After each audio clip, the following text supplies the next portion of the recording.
Okay, welcome to the Sunday Punch podcast. We let's get into it. Let's get right into it, into the intro song. We're gonna talk Will Smith. We're gonna talk NBA, and then we're gonna talk a little bit of. I want to talk Elite Eight losers as well because we didn't get to talk about Gonzaga, and then we'll do our click it We to didn't even make it pick. to the Elite Eight.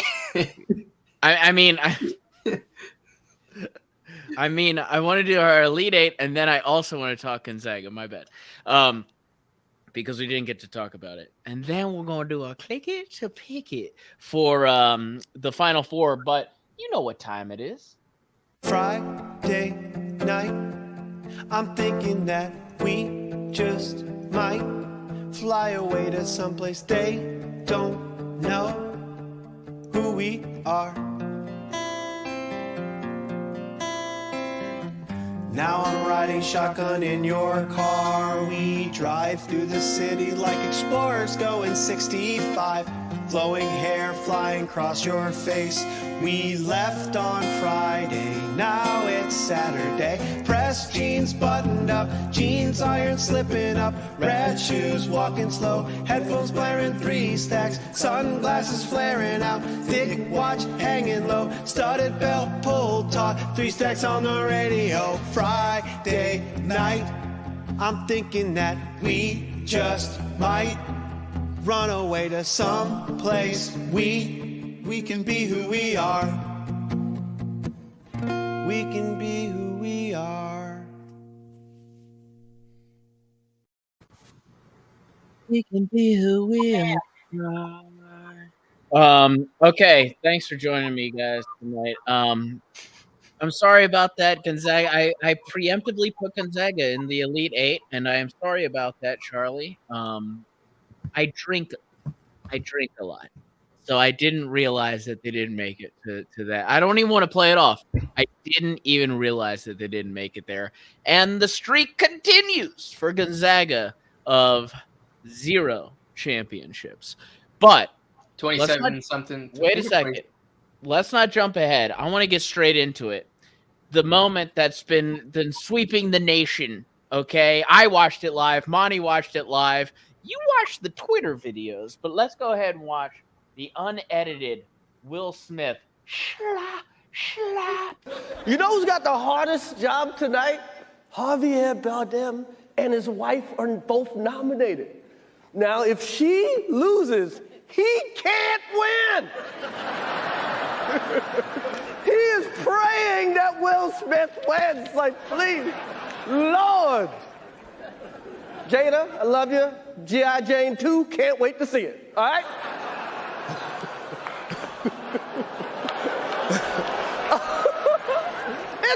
That was a nice one. Okay. I'm out here. Richard.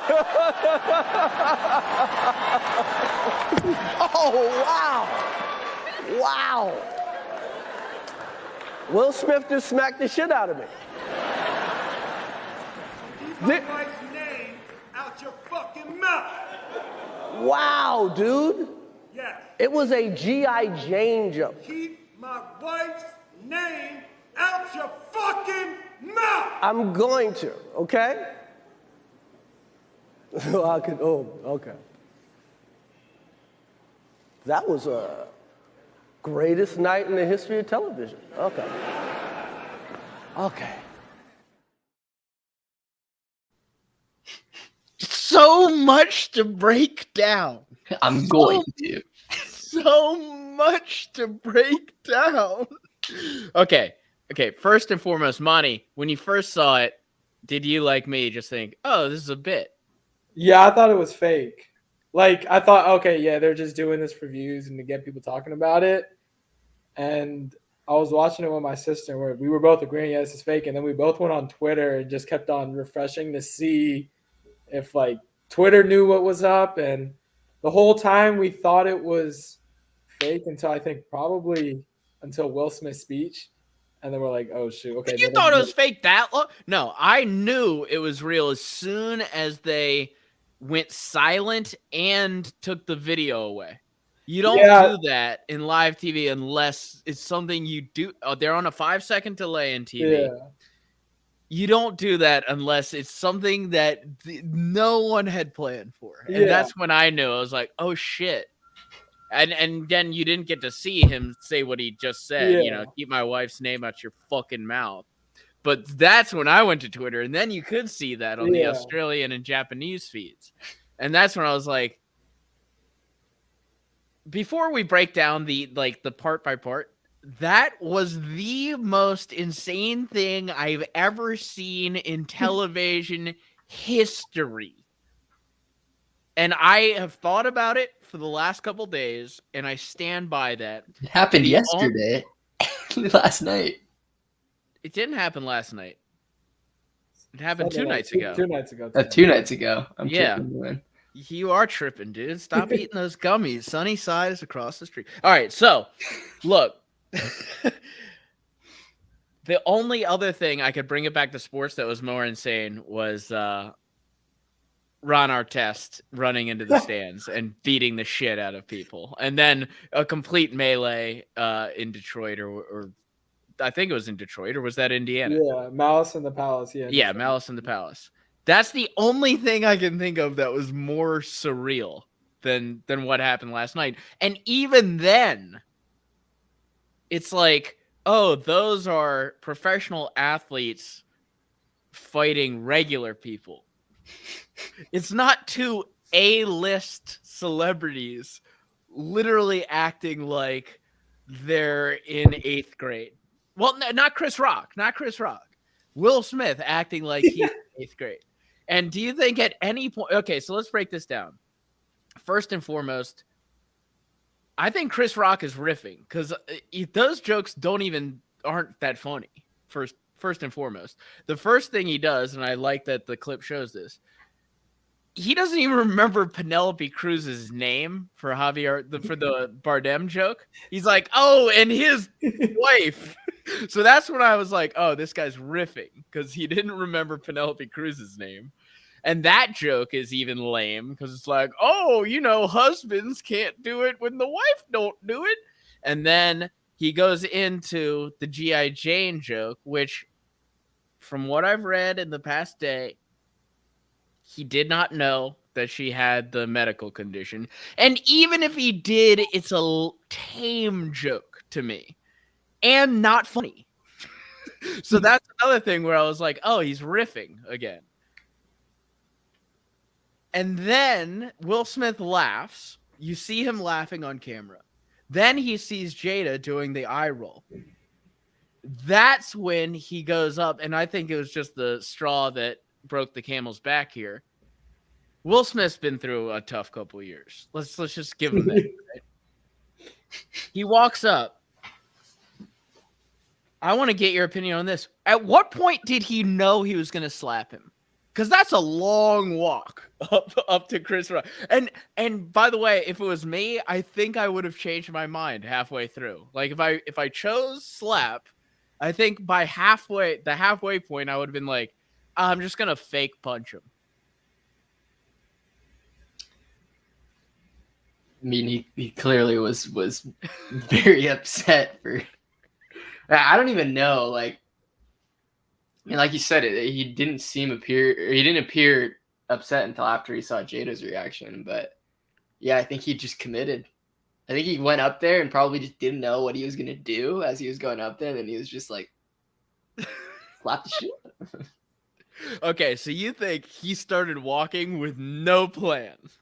No, I mean, I think he was pissed, but I don't think he had like committed to the slap as he was going up. I think he was just, I don't even know. Okay, and here's my next question. If you're going to slap, you might as well punch. You might as well slug him. I mean, that's fair. I think like he made that decision right when he looked at Jada and she like looked mad. And you said it was a long walk, but I think he was preparing for it. But I'm with you. Like, why, as a man, are you gonna slap someone? Like, punch. Like, at least if you're gonna do it, punch them. Like, don't smack someone. Like, smacking. I guess it's more disrespectful to slap. No, I don't want to. Shannon Sharp had this take on Shannon Sharp had this take on First Take. He said it's the most disrespectful thing to slap someone because it's like a pimp slap. Yeah, I mean, I don't think Chris Rock deserved it. He's a comedian. He's just on the stage telling jokes, but I think we can all agree. yeah. There's no place for that. I mean, zero. I mean, I was thinking about it more today. It's the most insane reaction to have. Yeah. Have you ever gotten to that point? Have you ever gotten to that point? No, and it probably goes to show Will Smith might be going through a lot. Where he finally breaks and do a live show, like one of the most viewed events of the year, and that's why I initially thought it was fake, because I was like, how is Will Smith, who's about to win an Oscar, because that's what they said he's gonna get his first one, how is he gonna act out of line on one of his biggest days? So that's why I was like, okay, this must be fake. They must be just doing this for more views. But It'd be like if Bradley, let's put it I want to put it in a white term. It'd be like if Bradley Cooper slapped the fuck out of Will Ferrell. Which brings me to my next point. Do you think okay, well actually let's take it from the other angle, because there are people that are like, good for him defending his woman, right? But even then, to me, it's like, just take him, this is what, and let's get to our individual reactions. And I want to do it both ways. I want to be Will Smith and I want to be Chris Rock. Okay. Will Smith first. If I'm Will Smith, right, I would have, and I was angry, I would have waited, and I would have done one of two things. I would have waited and gone up to him after and said, that was out of line. You're going to fucking apologize right now. You're lucky I didn't slap you on camera. Or I would have walked up like Will, right, and just literally taken him and said, right now, look, she has a condition. Apologize right now. And then walk away, and then whatever Chris Rock did is up to him, because that would make him look like a piece of shit either way. And it's like, I feel like if he just okay, wait a second. This is a good point too. We have a comment here. Why didn't security escort Will away? Allowed to assault people without consequences. Okay, we'll get to how she's humiliated Will as well, and I think that was the thing that broke the camel's back here. But I'll tell you why they didn't escort him away, because they knew he was going to win the award later. Yeah. And here's the thing: would he have been taken out if they knew that he wasn't going to win the award? Do you think he would have just been? They'd been like, take Will Smith out. No, that's a good point. I mean, obviously they knew he was going to win. He was sitting front and center. He was right in that couch, right in front of the stage. But this is the whole time I thought it was fake, so I'm rolling with that. Like, maybe producers, no one knew if he was actually being serious, if he was doing this for a stunt. But had they known Will Smith was going crazy, they should have taken him out. That's security's job. You can't just have people walk up on stage and smack people across the head and then walk off. All right, what would you have done if you were Will Smith? I would have waited for the commercial break. And I mean, he got up after the commercial break, and I think people were talking to him and trying to calm him down, but you could have pressed Chris Rock at the commercial break and made a scene there, but not on live TV where in a way you embarrassed yourself even more. Okay, let's go from the other perspective. What would you I would like, everyone's talking tough. Everyone's talking like they're fucking Chuck Norris, right? I can't say I would have done anything differently than Chris Rock, because it was so shocking that you don't know what to do. I don't want to be tough guy here. I think I would have reacted the same way, and I probably wouldn't have had as much grace. I probably would have been completely frazzled and not even remembered my next line and been like, yo, can I sit down? I think I need to process this. I mean, he can't fight back in that instance. He can't do anything. I mean, he can't even like. Because I've seen comments, Charlie. People like, I would have beat I would have beat Will Smith's ass. No, he wouldn't have. I mean, like, it just would have looked so bad. I mean, these people commenting aren't these prestigious A-list celebrities, right? Who have this reputation. To these people that are commenting that are probably people sitting on their couch drinking a Coke, and I don't know. It's like drinking a Coke. Sorry, our theme today from Jim work. Bailey. Okay, wait a second though, because to your point, that's not an A-lister. You really think The Rock just accepts a slap to the face? Well, I don't think he does it to The Rock. Yeah. That's okay. Okay, because I'm on the opposite side of that. I think if he did it to The Rock, he'd break his hand when he did it. Well, he's made of rock. I think. Speaking of rock, Will Smith was in such a state of mind that I don't think, and this is where I probably differ from you. I don't think it matters who the presenter is. I think this has been building for years, and it was just the straw that broke the camel's back. And I think even if The Rock was up there, I think he would have done the exact same thing. I don't think so. Okay, in that hypothetical, does The Rock... But will you at least go with me on this, Charlie? In that hypothetical, does The Rock accept a slap to the face like Chris Rock? Whoa, look what we just did there. I don't think he even allows him. I think he sees it coming and just grabs his hand. Yeah. He just palms his head like a baseball. Well, I certainly don't think The Rock is going to beat his ass on live television, if that's what you mean, because he would kill him.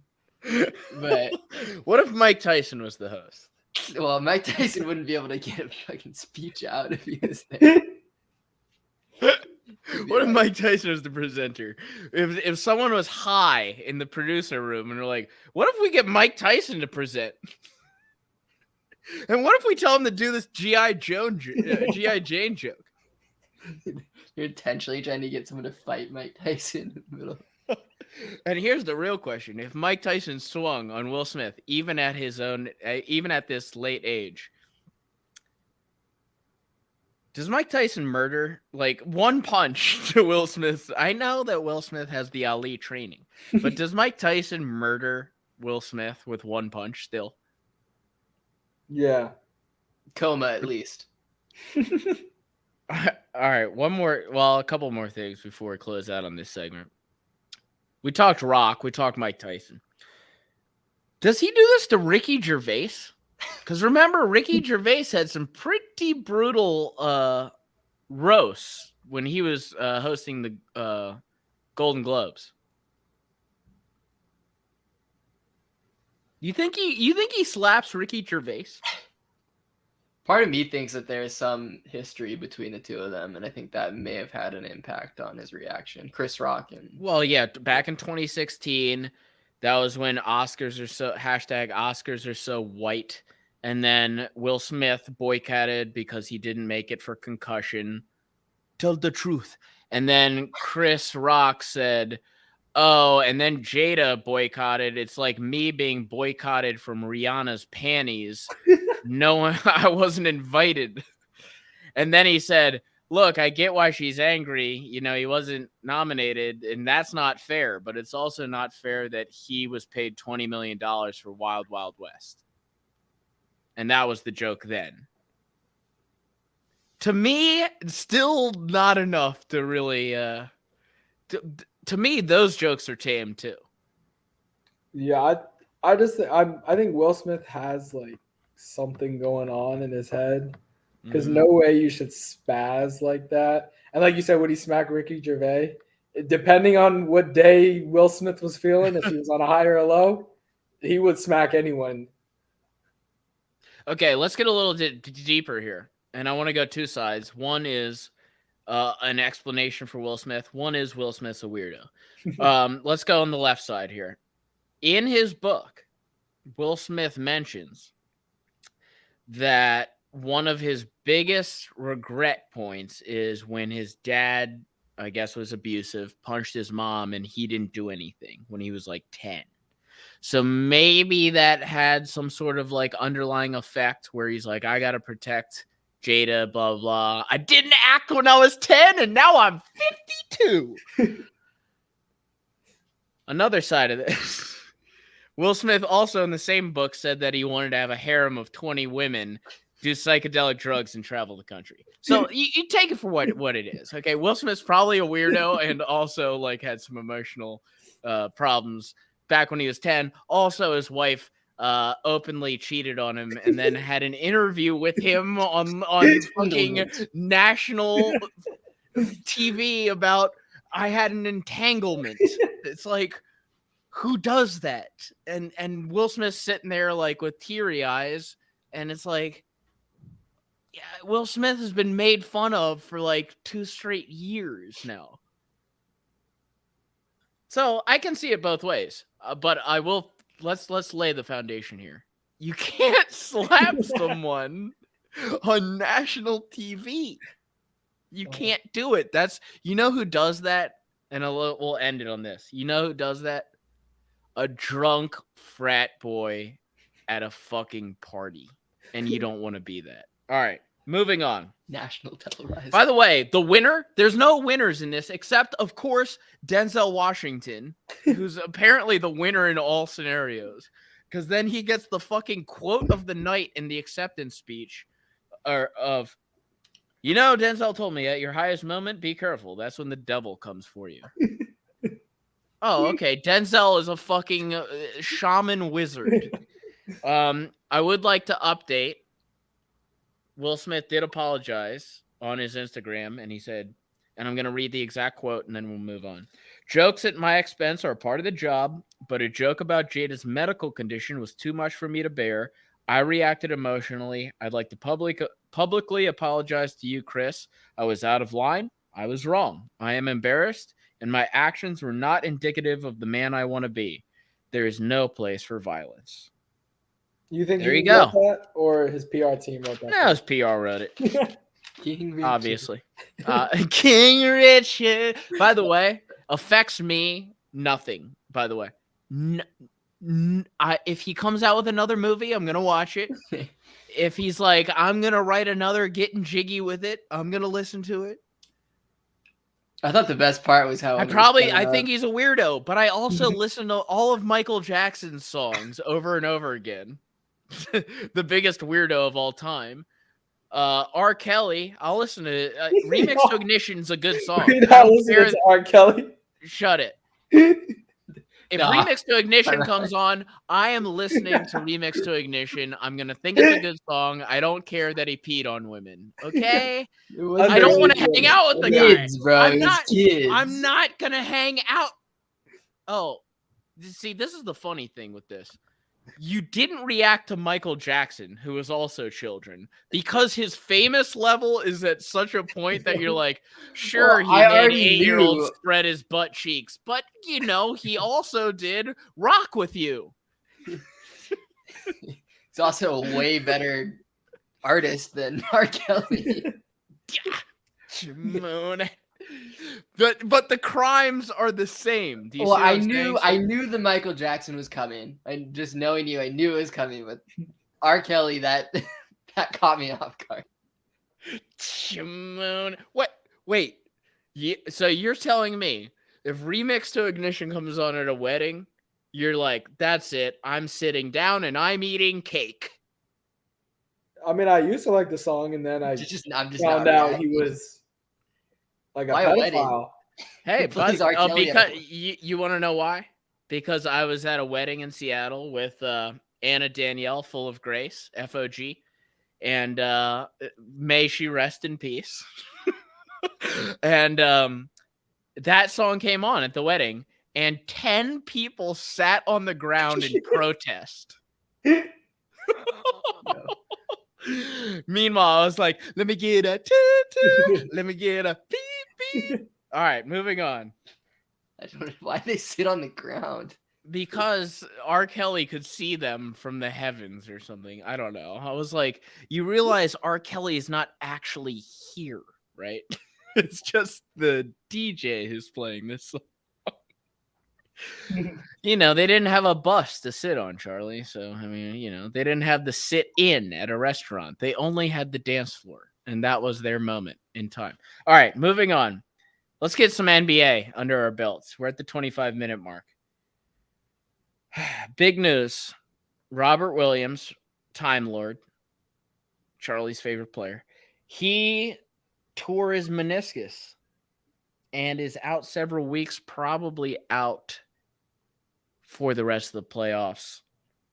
Therefore, putting I believe I put it at a 25% chance for Boston Celtics to get to the NBA Finals. I put that now at a 5% chance. And let me tell you one thing. I don't know what to make of the East anymore. I'm sorry. I need to drink more wine. So you have the Celtics, right? Looking on a tear. I was actually, when I was writing these notes before the injury, I was like, I'm going to make a wild proclamation on the Celtics. Not going to happen anymore. Milwaukee, so they look unbeatable some games. Then they get their ass beat by 20 to Memphis. Brooklyn, some nights looks like they're the shit, but then you're like, wait a second.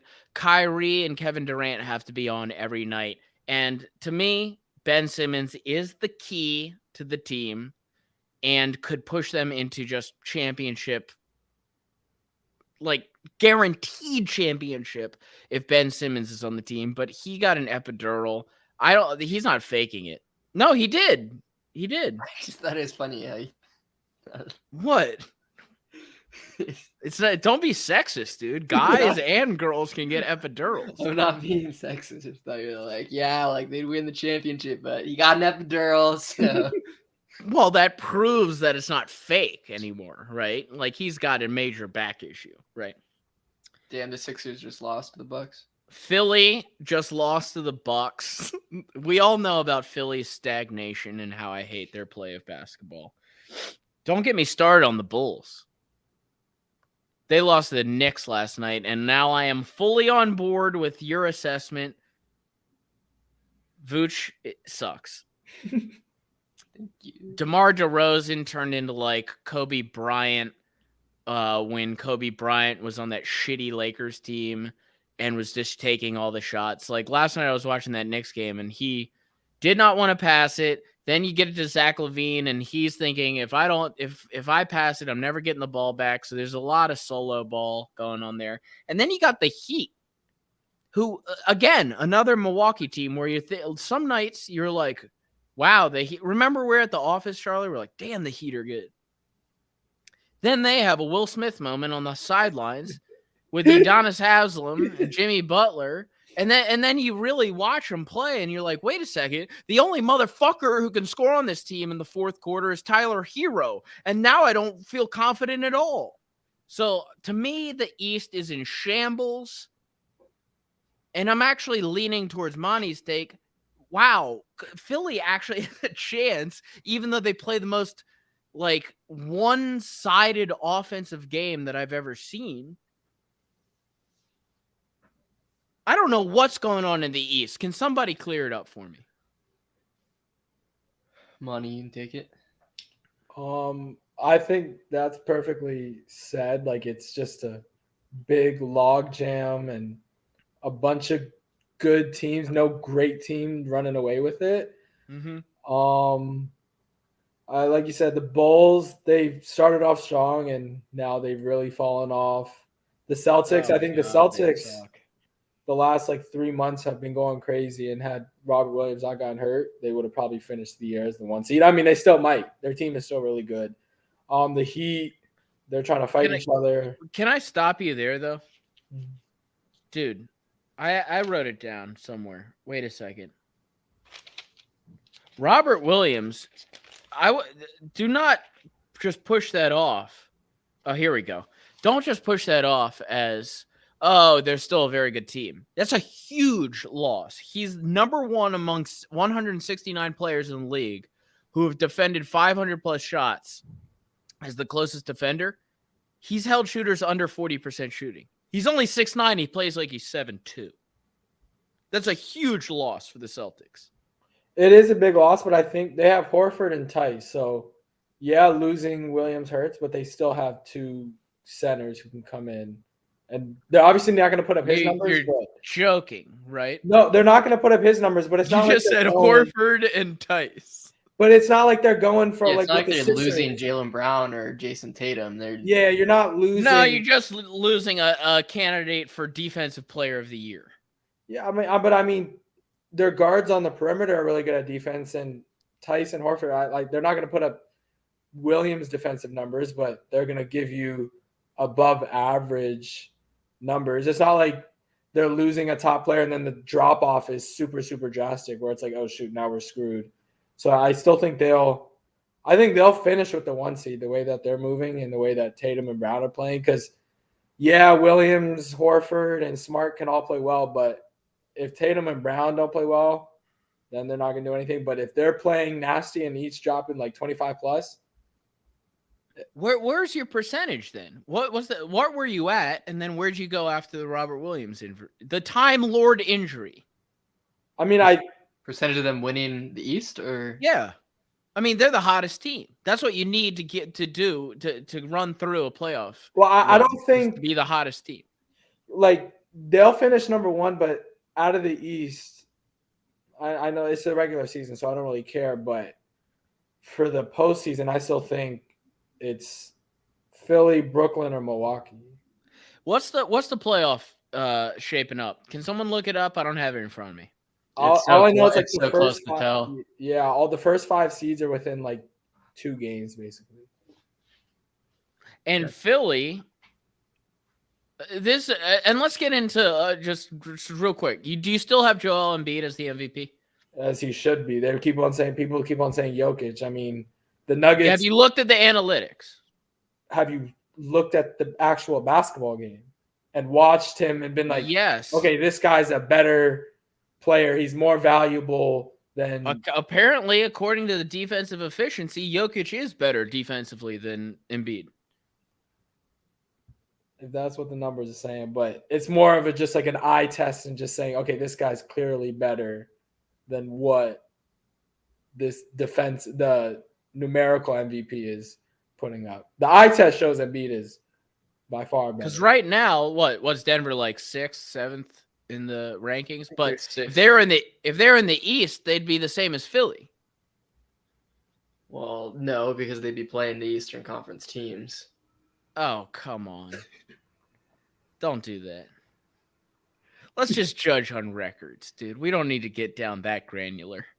Getting granular? You're the one that's pulling up like some calculating like the derivative defensive efficiency. Yeah. Now, I will give you this. A lot of the shots that are attempted on Jokic aren't even attempted on Embiid because of pure frightened players. Like they wouldn't even go there, right? They wouldn't even try and like challenge Embiid where they are Jokic. So I'll give you that on the defensive efficiency percentage. No, Embiid is the MVP. I think it's happened. Why not Giannis? Why not Giannis? Yeah. Just because he's been putting up MVP type numbers for 3 straight years, and it's just kind of boring people now. But then that's the LeBron argument. Theoretically, LeBron could have won the MVP every year because he's putting up crazy numbers. And it's like, if any new person was putting up these numbers, then we'd run and jump to give them the MVP. Yeah, but he's so lame. Dude,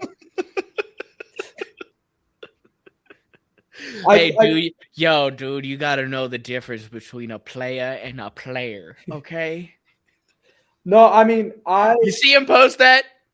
Yeah, I mean, I don't care what he does off the court. He's cringy, but on the court, I think the whole MVP like blow a 22-point lead to the Pelicans. You mean? We're gonna get to the Western Conference. Don't get me started on LeBron, dude. Let's keep on the Eastern Conference. You still think the Celtics are number 1? You still think for the regular season. You still think Philadelphia 76ers are going to come out, right? Yeah, I mean, I don't. It may be biased, but All right. I think As a it's Philly fan, who are you the most afraid of in the Eastern Conference? Brooklyn, because if you're going against KD and Kyrie, Right. no one has an answer for them. But their bench is so thin. Although Philly's bench is But come playoff time, KD's going to be playing 40-something minutes, so he doesn't need a bench. He'll drop like 40 himself. before the Robert Williams, and you're going to think I'm crazy. Before the Robert Williams injury,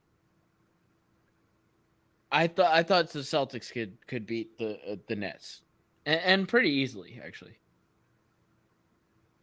I mean, the Celtics do line up well. I mean, Tatum and Brown, two tall, athletic wings, and they have the big men. They have guards.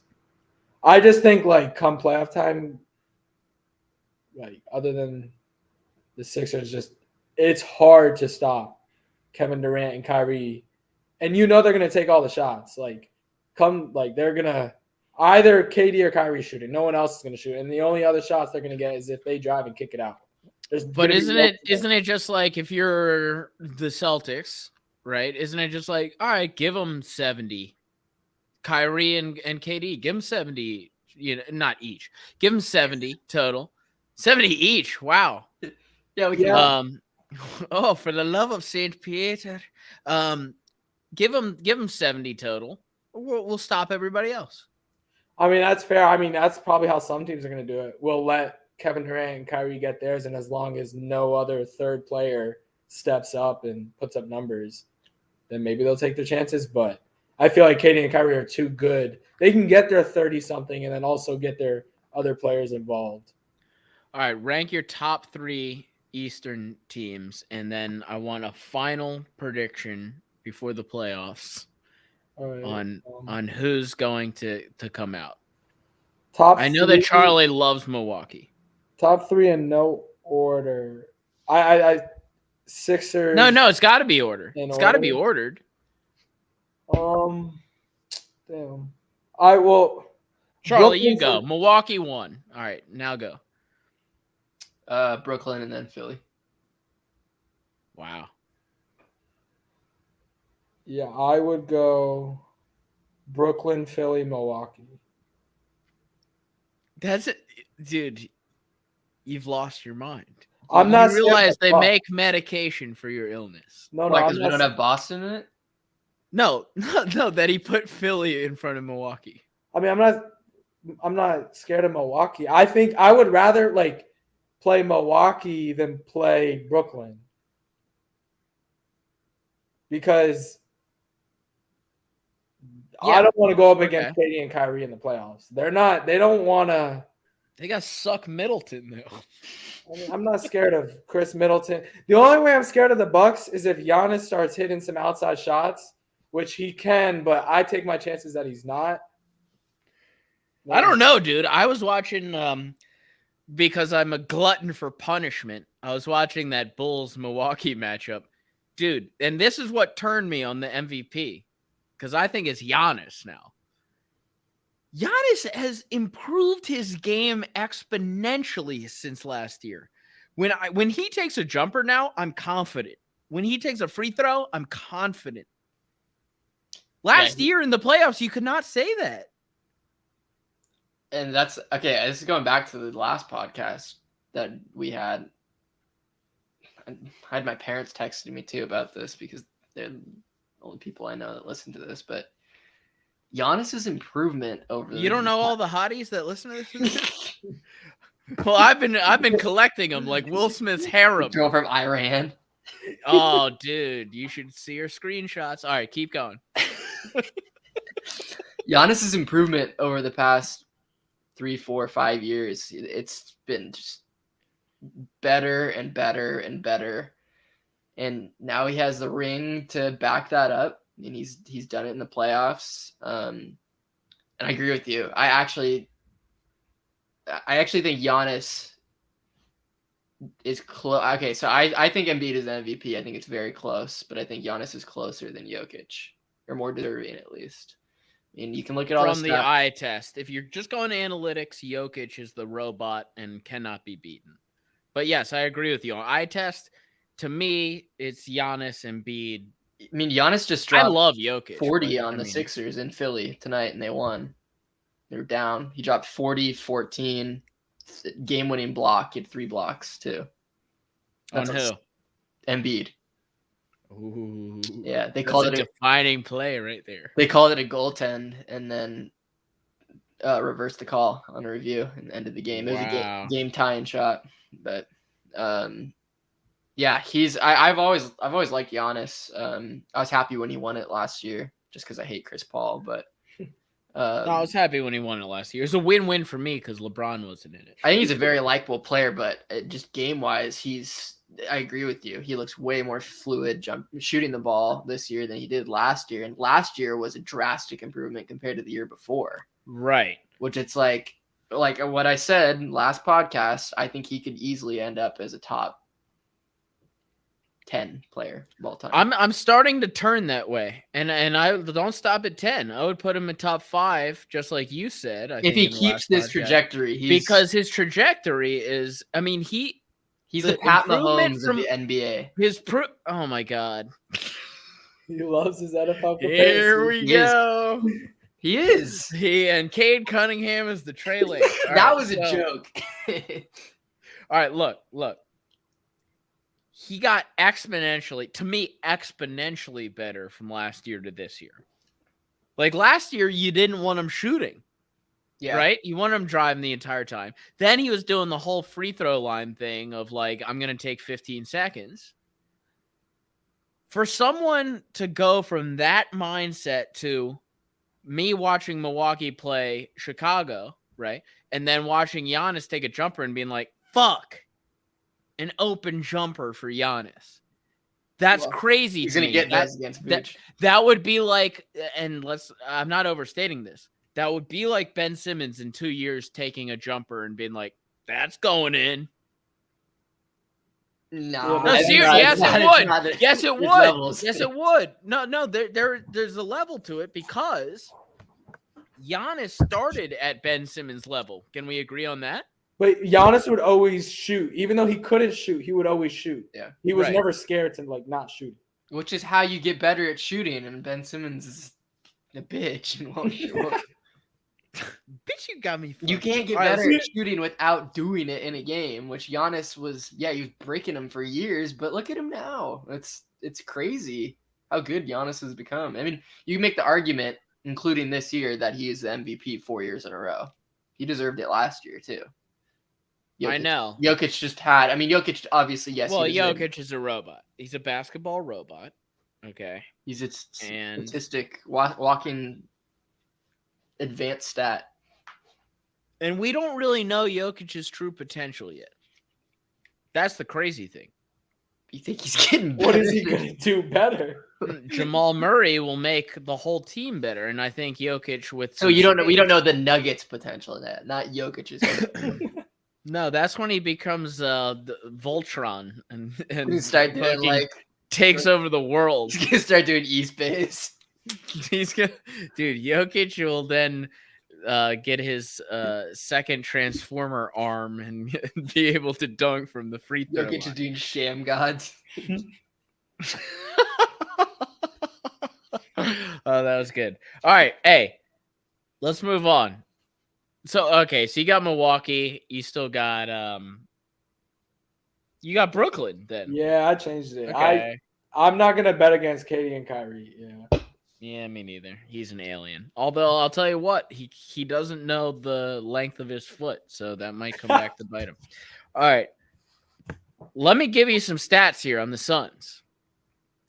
Because in the Western Conference, it's not muddied at all. The Suns are the clear-cut favorite and are almost guaranteed to get to the championship. And then I would put it at slightly less than guaranteed winning the championship. Let me give you some stats here. The Suns are projected for 67-15. Teams 66 plus 17 times in history. 12 of those 17 have won the title. Now, how many of those teams were 9 wins better than second place? I'll tell you. Sixers in 67 plus 8. 72 Bucks plus 14, 73 Celtics plus 8, 92 Bulls plus 10, 96 Bulls plus 8, 2000 Lakers plus 12. 5 of the 6 of those teams won the finals. And the Suns are in that category? And the Suns are in that category right now. And might be the least talked about dominant team. I mean, do you hear? I mean, obviously, people on these podcasts are like, yeah, Suns are good, Suns are good, Suns are good, Suns are good. They should be talked about like the fucking Bulls in 92, 96 and the Lakers in 2000s, and yet they aren't. And Devin Booker's getting no MVP love at all, even though he's dominating after the All-Star break. I'm going to stop it short because obviously we've just talked about that, and he should probably deserve maybe 4th place, 5th place ballot. But I'm just saying he's been dominating. And so are we overlooking the Suns? And do you agree with me that I would give it a 90% chance the Suns win the championship this year?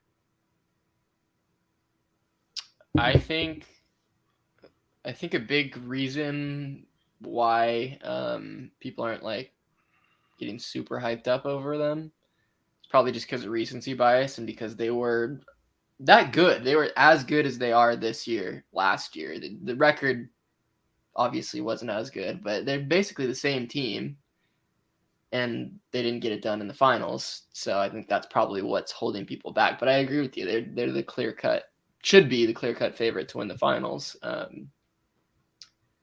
However, they got Biyombo. Yeah, they got Biyombo. That's true. That increased it. You're laughing. Hey, he's laughing at that, but you need a backup to Ayton. Yeah, JaVale McGee. They got JaVale. Yeah. Well, yeah, and I think that's good too. No. I think I mean I think they definitely should be the favorite to win the West. If they make it to the finals, though, I could see the Bucks beating them again. All right, can you do me a quick favor, someone? Can you look up their odds to win the championship right now? It's pretty good, I think, or not pretty good. I mean, I'll look it up. Because if what I'm saying, and then you do history, right, and that puts them at a 90% chance to win the championship. If you can get any odds on that right now, my God. Plus 300.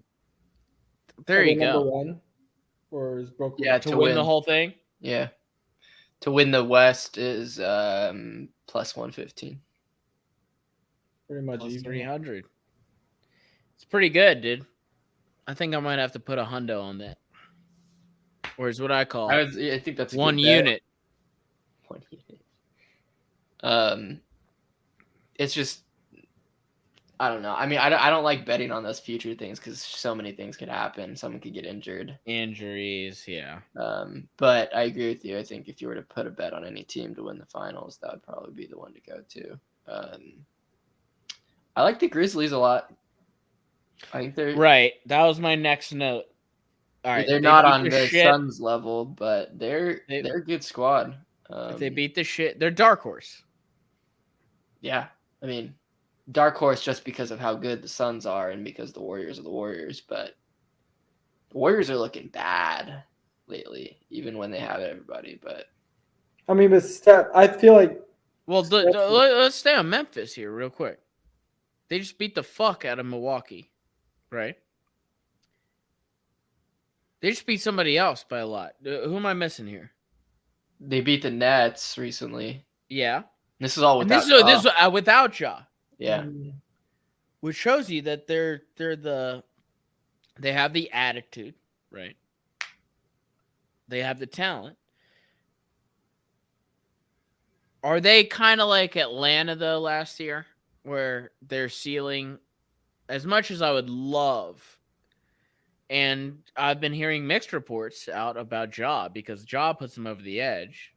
You've heard me compare him to Michael Jordan before. But is this the year that do you think they could actually, and what's your percentage that Memphis could actually get to the championship? Get to the finals or win it? No, just get there. I put it. I don't think they would beat Milwaukee just because experience level. I put it at like 15, maybe. Wow, that's high. I'd put it like 10 because that means they'd have to beat Golden State and then have to beat the Suns, and that's asking a lot. Yeah. Okay. Let's get to Golden State because that's what we were on. What's their issue? Because this was a team that Charlie predicted for the championship as his click it to pick it for the year. In fact, he guaranteed it. He said, put your mortgage down on the fucking Warriors. But now they look lost. Yeah, they're definitely in a slump. I mean, obviously with no Steph, that's an issue. It's not clicking at the right times for them. Yeah, and you got to get lucky with the injury bug. If they're all healthy come playoff time, they could beat anybody.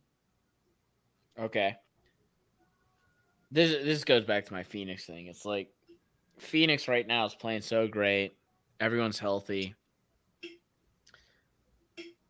I'm not afraid of anyone in the West other than Memphis if Ja Morant comes back. What about if Steph comes back and is? I'm not even afraid of the Warriors anymore. Well, I mean, they're still my pick. That's recency bias. Of course it is. But that's what you need when you're going into the playoffs. You need to be that's why I was so disappointed that Time Lord got injured in the East, because it's like, wow, they were on fire.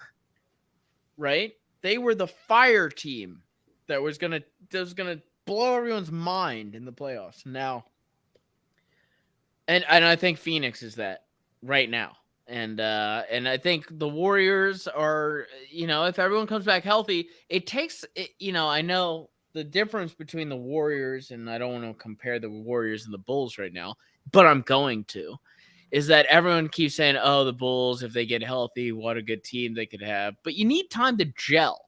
The difference with Golden State is they know each other, right? So Steph comes back. He knows Clay. He knows Draymond. He doesn't know the younger guys as much, but they've gotten time to play together in the last year and a half. I just still think there's some gel and and the devil's in the details. And even if you're trying to beat Phoenix, who we've just outlined pretty much has a 90% chance to get there. If you're trying to beat Phoenix, you cannot have any mistakes. And I think with everyone being kind of in and out of their lineup, it breeds mistakes. And that's why I would say that I'm not afraid of Golden State. It's a solid argument. Obviously, we have to see how their roster pans out if Steph's ready. If Steph's ready by the first round of the playoffs, I mean, then they wouldn't be playing the Suns until theoretically, the finals, right? The conference finals. And if they're healthy in the first round, that's plenty of time to get that rhythm going, get that gel, that connection. I wouldn't count them out. You've seen what they've done in the past. I don't think you can count them out ever. But I still think the Suns are a better team. I still like the Suns' odds better. But Steph Curry in himself is capable of winning you a game. So we'll see. I think a big thing is the Warriors outside of Steph, Clay, and Draymond. And I guess you could put like Looney in there. There's a lot of young players, a lot of inexperience. Kaminga! I think the Suns have an advantage because they were all just there last year. And they pretty much brought everyone back. So Right. Why do you hate Chris Paul? For similar reasons to why you hate LeBron, but it's more on court stuff. I just think he's a crybaby on the court. He's a big flopper, and there's been some other things I don't remember, but Did he also DM 18-year-olds like a corny dad, or am I? corny dad? No, I just it's more like on court stuff. I just don't like his style of. I mean, that whole time, or that one game when he was in OKC, and remember he like. That was the best Chris Paul season, I thought, was because he literally brought a shitty that was team to the cool. playoffs. But I'm talking about the game when he like called the Timberwolves player, he like snitched to the ref and said his jersey's untucked, and literally they won the game because of that. Like that's just petty. He's looking like, for edges, dude. He's looking. He for is, edges. which you can give him credit for that. But he's like LeBron when he can do no wrong, and whenever he gets fouled, it's like I don't know. He just makes a big deal out of it. Right. But he's got a big ego, which I mean, like rightfully so. I mean, he's one of the best players of all time, but it's like I don't know. He hasn't won anything, so.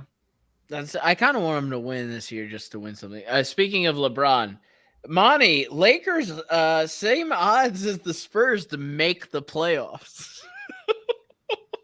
Yeah, I mean The Lakers aren't making the playoffs, dude. They're not. You guarantee that? Let me Because check you the could standings. short sell them. You could bet against them. I would do. Let me see the record, dude. They give up 80-something points in the first half today. Is LeBron playing or no? No, He's no. hurt. Not like Oh, he's they're playing right now?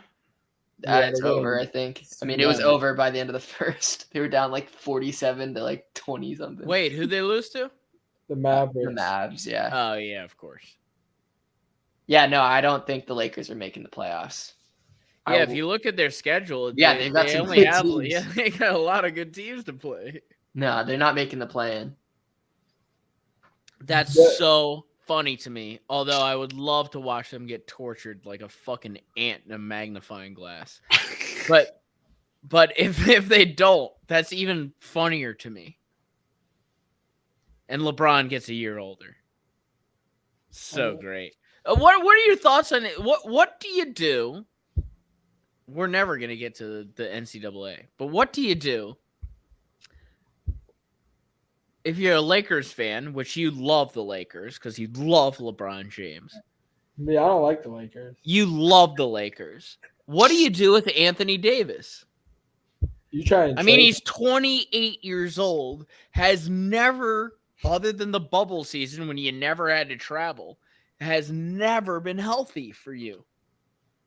Well, I'm looking at it from a LeBron point of view, not a Lakers point of view. If I'm LeBron, I try to get out of LA because Right. And where do you go? And is it Miami? you go to Cleveland. You go to Cleveland. You don't go to Cleveland. Dan Giller doesn't want you anymore. For the But do you go Lakers, to I think- Miami? I mean, they're trying to fight each other. I wouldn't want to enter that type of environment. I mean, if you're the Lakers, you try to trade them, but going back to LeBron, that doesn't, unless you're going to get someone who can help right away, who's in their prime, that doesn't really help LeBron. That's why I think LeBron should, or maybe he wants to stick it out. If he wants to win, he should try to get out of LA. But I think, yeah, AD really messed up everything by. Yeah, Getting he's hurt. a loser and a cupcake. Do you think they make the playoffs this year? I just saw they're tied for the last spot, and I Yeah. haven't looked at their schedule, but It's hard. I think they'll find a way. I think, how many games are there? Like 10 more games left or something? Like, No. not even. I think they'll find a way to make the 10th seed, and they'll win their first. I hope they do. They'll win their first game, and then I think they'll lose in the next knockout game. They play at Utah Here we go. versus New Orleans Yeah, and New Orleans ain't no walk in the park anymore. for versus the LA Denver, Lakers. at Phoenix, at Golden State versus OKC at Denver. Oh, They're not making the playoffs, dude. Dude, Like, they got to play the robot twice? To this, yeah, I mean that's one win, like the Thunder, guaranteed. And other than that, I don't know. that's not how- even guaranteed. The Thunder beat them Really twice not this year. guaranteed. That's Yeah. true. I think they'll find a way. I mean, I wouldn't be surprised. Big Lakers fan. But the league What likes are the money. Pelicans' schedule? Well, no, what's the San Antonio Spurs schedule? That's who they're fighting with. Actually, Portland is right there too, which is insane. No, given that's roster right not now. going to happen. That's not going to happen. I mean, anything's possible, dude. This No. Lakers- What's San Antonio's schedule? Oh no, wait, no, it is San Antonio, not Portland. Yeah, I was like San Portland. Antonio or Portland is right after San Antonio. Portland lost their best player, Anthony Simons. The Spurs play Memphis, That's a loss. Portland twice, Denver, Minnesota, Golden State, Dallas. So it'll be close. It will be close. They'll You're all right, have Money. losing records. It's just who's They gonna might get, find a way. Yeah, it's who's gonna get like 2 or 3 wins. And LeBron will post on his Instagram, I scored so Oh, many and Anthony points. Davis is supposedly coming back actually at the end of this week. Oh, is he? The Lakers will So find a way to You'll make have they'll have him for half a week. He'll get injured again, and then half the game, and then he'll get hurt. According to Shaq, if the Lakers make it, they're gonna beat Phoenix in the first round. nah, they're not. And making you know it. how analytical Shaq is. They're not going on the road twice, and they're not making the regular. They may make the play-in, but they're not making the playoffs. All right, Charles, we're at the hour mark. I know this is when you get sleepy. Do you want to keep going and talk about the NCAA, or Why don't we just talk about it next week? We can just do an all after. I mean, we'll have the whole thing to talk about. Well, how about this? I kind of want to talk. I don't want to do a quick Gonzaga take because you're here and it'll be completely stale in one more week. Well, no. What was your suggestion? That we just do our picks for this weekend, and then we just discuss in summary. I mean, there's a lot to talk about for the whole tournament. I mean, we could. You're right. Yeah, How about this? Can we do a quick Gonzaga take and then our click it to pick it on Final Four? Okay, we got 10 minutes. You got 10 minutes. Why? What do you got in 10 minutes? Bed. I gotta eat some sleep for dinner, bro. It's fucking 9:02, dude. You're acting like you're not gonna watch the late NBA game. I'm not. All right, real quick, what happened with Gonzaga and how bad are the refs? No, seriously, because we were watching that game at Sweetwater, and even I am not a Gonzaga fan. You And did by put the way, money on them though, so I did you're put money biased. on them, but the only 2 times I've watched Gonzaga, they've lost. By the way, your boy and my boy now, Chet, talk about how much of an influence all of the ticky-tack fouls were. And do you think if those ticky-tack fouls weren't called, Gonzaga might have won? Or do you just think Gonzaga was not hitting their shots? It's definitely a combo of the two. I mean, we had a terrible shooting game and we turned the ball over a lot. But I think a big part of it was the refs were calling a lot of fouls on both sides. Yes, a lot of Chet's fouls. I would say at least 2, maybe 3 out of Chet's fouls in that game, out of his 5 that fouled him out of the game, were kind of BS calls, weak calls. But I think a big thing about Gonzaga is that we beat teams by pushing the pace and basically out sprinting them for the entire game. And there were so many fouls called on things that typically would be a no call that it just slowed the game down a ton.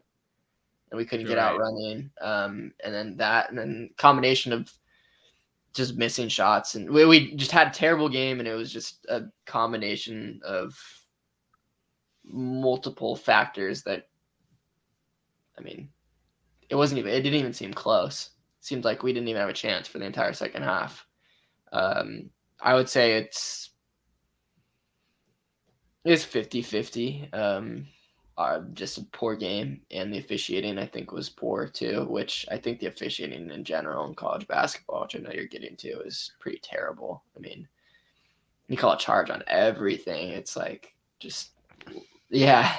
Well, I'll tell you one thing. I learned an important lesson in gambling while I was watching that game. My unbeatable streak in the NBA off general feel of the game, and if someone is losing that was favored at halftime, right? In the NBA, it's guaranteed that you will win that bet live betting, right? You'll say the fucking Nets are down by 3 to the Atlanta Hawks or the Orlando Magic, whoever the fuck they're down to. It doesn't even need to be down 3. They're down 15 to the Magic. The Brooklyn Nets will come back and they will cover the spread, right? So I was at the bar with Charlie, and Gonzaga, who was a 10-point favorite before the game, then went down to a 4.5-point favorite at halftime. And I was like, the amount of money you would have had to spend to get that point total down before the game, the value is insane right now. I'm betting on Gonzaga. The thing I didn't realize is, oh, wait, they're college players and they don't make shots. The second half is no different than the first half sometimes. And when they're wide open, they don't just automatically make shots. So I think an important lesson for me was learned of don't bet on college basketball. Now, with that in mind, let's do our click it to pick it on gambling for the Final Four. Can someone look up the current, as of March 29th, lines for the Final Four games? And we'll start off with UNC Duke, which, by the way, is the most epic matchup of all time in the Final Four, and I'll tell you why. They've never matched up before. They're the biggest rivals, and it's Coach K's final run. This is going to be a fucking epic game. I can't wait. And by the way, biggest loser, I want to get to this because this is an important point I had.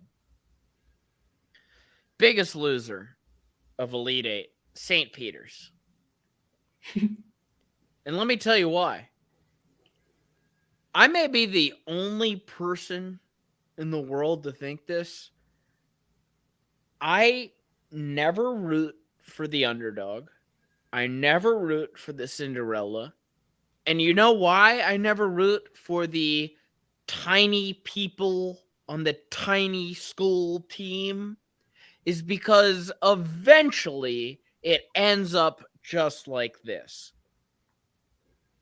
I had to fucking watch this team, this terrible team, get beat down by the North Carolina Tar Heels when I was supposed to be enjoying my weekend of just watching basketball. I had to watch this shitty team get fucked up on the weekend. Okay? I don't care that they beat the teams beforehand. A team of their ranking has never, ever, ever, ever won a championship. So therefore, it's not entertaining to me. I don't get excited that Loyola is in it or St. Peter's is in it because I know the outcome. I would have much rather seen UNC played a team that didn't choke or get nervous or whatever versus St. Peter's, because in that scenario, at least they're matched up. All right, moving on. Do you have anything to say to that? No, I mean, that's fair. I agree with you. Like, let them get their first round win, but losing the next round so then the better teams are still there and make the games more competitive for the Elite Eight and Sweet 16. I agree. Charlie looked like he disagreed. Well, But I he disagreed might have been because you coming didn't around. watch any St. Peter's games until that game. You came into work and were like, God, that team sucks. Well, it doesn't matter, right? Because in the end, they always lose. Well, So you it said doesn't that really that matter. seed has never won it. That seed had also never made it to the Elite Eight. So it's like you could have. I mean, people were saying that exact same thing every round. Oh, they don't match up with this team. So that's No, what's entertaining but about even it. George Mason, when they made the Final Four, they lose. This team never wins. The Cinderella never wins the whole thing. So therefore, me knowing the outcome isn't more enjoyable for me. It's just, oh, when do I get to see this team get bitch slapped? Yeah, but I would say that equates to the this team is surprising. This team is winning games that we didn't think they would win. I mean, they won 3 games in the tournament, and that's what makes March Madness so exciting. And before every March Madness, everyone's like, "Who's your Cinderella team?" That's the common Would you have question. rather seen Ivy go up against UNC? Yes, but I think that the run that they had overall in the tournament was more exciting than one Elite Eight game. I disagree. I would have rather seen Purdue play them. Well, you didn't watch any of the games before, so I mean, that makes sense. And I also watched the hate game when the they beat undue Purdue. hype. I also hate the undue hype for some random dude on each of those teams. I don't give a fuck about whatever that mustachioed idiot was. Doug. Go fade out into the blackness. That's what I have to tell you. All right, moving forward. Okay, Villanova plus 4.5. North Carolina plus 4. Oh man, I'm taking the underdogs in both of those I'll tell you what. to cover. All right, so some background here. Duke blew out North Carolina earlier in the year, and then North Carolina beat Duke in Coach K's final home game, which is fucking like baller as hell. I hate to go against Duke, but also part of me is realizing don't get caught up in that nonsense. So I'm going to go UNC will win, and I think it will be more than 4. You think North Carolina's going to beat Duke? You said it was minus 4? For Duke minus 4. Oh, You think North Carolina's favorite? I thought you said that. My bad. Yeah, I think UNC Coach wins K's that final game. journey, though? I think UNC wins and wins comfortably. Wow. I don't get caught up in that nonsense. I don't think the players care at all. And I don't know who wins, but I think it's going to be a close game. And I think North Carolina will cover 4. I don't know if they'll win, but I think they'll cover 4. I mean, these teams know each other really well. It's a Final Four game. It's all scripted anyways. Duke's going to win it all. So it's all part of the plan. No, I think when it's part of the plan like that, that team never wins. Well, I mean, part of the script too. I mean, the refs, they said, all right, let's give Duke an easy Elite Eight game, so you don't have to worry about it. They said, let's take Gonzaga out, make sure Chet's not playing.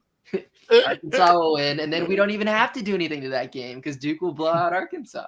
The whole fixing was in the Gonzaga game. Dude, I was just watching a documentary about how they fixed the Las Vegas games back in the day. Well, I fixed the game between Kentucky and Miami of Ohio, so nobody really knows what's going on. All right, Monty, who you got in that game? I'm gonna go with Duke because I think last time they played, Duke got embarrassed at Coach K's final home game. So I think you can't get it. Not like if you lose, you get embarrassed again, but I think they're gonna come out different. And Duke seems that they're actually really, really talented. Like Banchero, Griffin. You like Paolo? Heels. No, I actually think Griffin is gonna be better than Banchero. I like Griffin a lot. His shot is wet. It's nasty. I like him. And Wendell Moore. Where would you like to see Paolo to go? So, what happened? We're not getting into this again. Where would you like to see Oh yeah, Paolo by the to way, go in the NBA? off topic, but I've exposed Adam. I was listening to Bill Simmons the other day, his podcast, and I was like, these are the exact same takes Adam made on our last podcast. literally, there was a whole podcast of Bill Simmons picking his ideal fits for every single like NBA prospect, like top prospects, and they were the exact same ones. The thing is, the draft is what the draft is, right, Monty? So I mean, there is no like really wiggle room. I can't like have my own takes. I can't be like, hey, you know, it'd be cool if the Lakers got fucking like, Jabari I was believing Smith. it. I was believing it for the top prospects, but then he's like, Adam's like, I really think great fit for Benedict Mathurin, Boston or Orlando. And then I'm listening to Bill Simmons, and Bill Simmons is the exact same thing. And I'm like, no way. Well, I'll tell you what. He says he does his research before. Yeah, I do my research. And that's just watching Bill Simmons. Well, I do my research, and the mecca is Bill Simmons' podcast. I have my own spin on it. Okay. By the way, anyone on Orlando, I agree with, because Orlando is a championship team. And it was funny because he was also saying, he was like, I really like this core that Orlando has. And I was like, no way. I knew he pulled that out. He didn't pull that out of his ass. He was like, I like this core that Orlando has. I think they're a fun team, competitive team. I'm like, God. The fact that he finally wound up on my take doesn't mean that I'm taking for He's an Orlando. SPP watcher. Okay, no, because I'll tell you one thing, dude. I was on Orlando before even Bill Simmons was on Orlando. Okay, so the fact that he's finally come to my take means that he's watching the SPP. All right, Villanova versus Kansas. I'm gonna go. Yeah, I like Kansas. Whatever the point total is. No, I'm gonna take Nova plus. It's plus 4.5. Okay. Yeah, good. I think if you give Jay Wright a whole week to prepare for a team, I agree. He'll get that completely like figured out. It's just the 2 days for the next round. Last time we played Kansas in the Final Four, we dropped I think like 18 threes on their head in 2018. And just went crazy. That's not going to happen again. I think it was like the most threes in a college game or something like that. But we find a way to win. I thought we were going to lose to Houston, but we found a way to slow them down, box out. They just wanted to run up and down and grab boards. And I think even though Kansas is really talented, I think we'll find a way to win in a scrappy game again. And, yeah, I'll take Nova plus 4.5. I'll take Nova plus 4.5 too. I like Kansas. No, I like Kansas to win, but I like Nova to cover.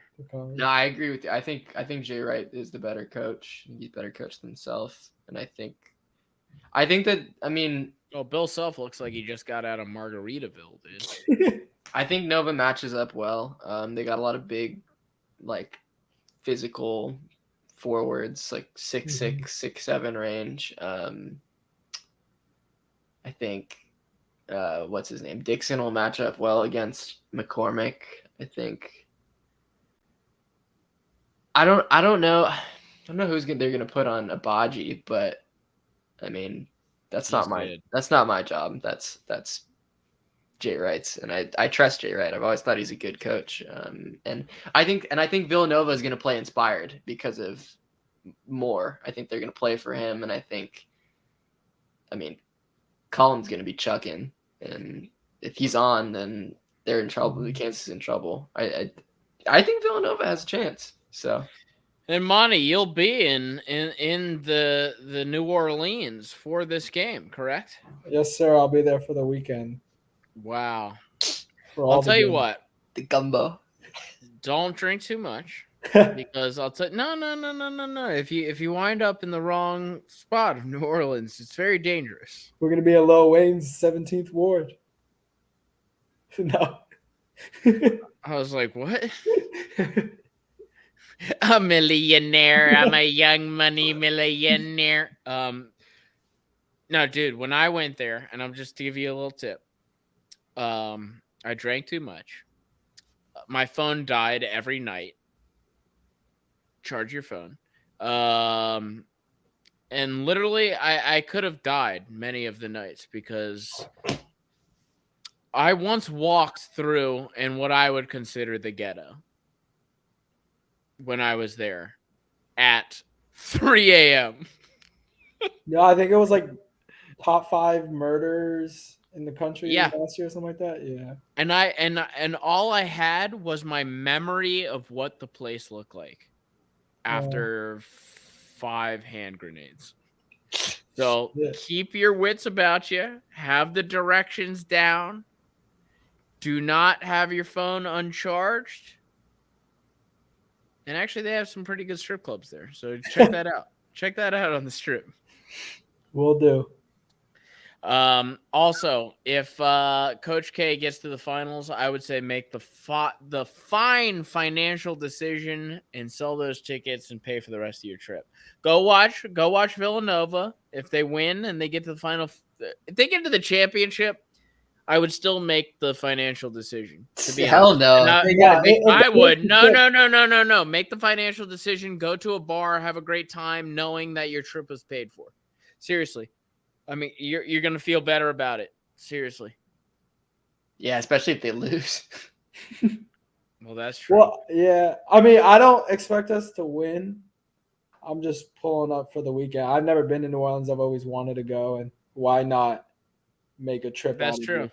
Well, That's true. By the way, thanks for the invite. Moving on.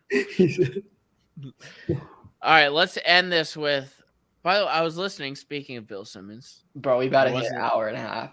No, I wasn't listening to Bill Simmons, but I want to end this on something that I heard that is good life advice,